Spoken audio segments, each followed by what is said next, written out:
संग्राम केशरी जेना और बापी जेना कोविड रे तांकर देहांत होइथिला। से गुड़े कांग्रेस दलर राज्य स्तरीय लीडर थिले एवं ना जेमिति तांकर काम मध्य सेमिति थिला, किंतु दुर्भाग्यजनक कोविड रे तांकर देहांत हो जाइथिला। सेही परिप्रेक्षी रे आज चतुर्थतम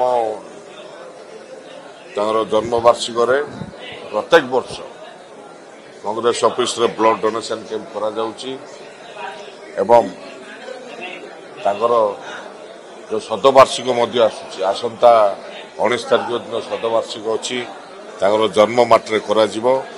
आकु समस्त पालन करुचंती जे तांकर जो पूर्वर जो कार्यकलाप थिला, जो संग्राम करुथुले एवं लोकन संगे मिसुथुले, गोटे नेता गोटे लीडर हिसाब से सबु जगार सम्मान थिला।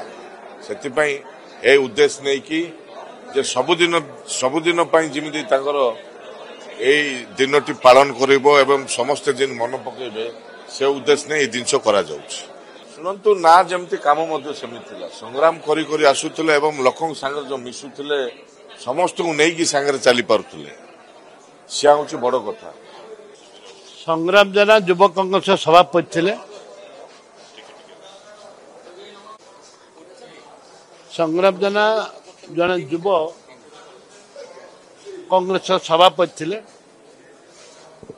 सारा ओडिशा रे तांकर नाम चर्चित चेहरा। अकाल वियोग हेले कोविड रे तांकर अकाल वियोग होइथिला हैदराबाद किम्स हॉस्पिटल रे। एवं आज तांकर चतुर्थ थर जन्म जयंती चतुर्थ थर आज तार ब्लड डोनेशन होची। से वियोग पर आमे समस्ते तापाई दुखित मर्माहत एवं तांकर बापा माँ तांकर पुओ तांकर झियो दुई झियो अछंती स्त्री अछंती जगन्नाथ आशीर्वाद करंतु, दीर्घायु होंतु एवं तांको अकाल वियोग रे आमे समस्त मर्माहत।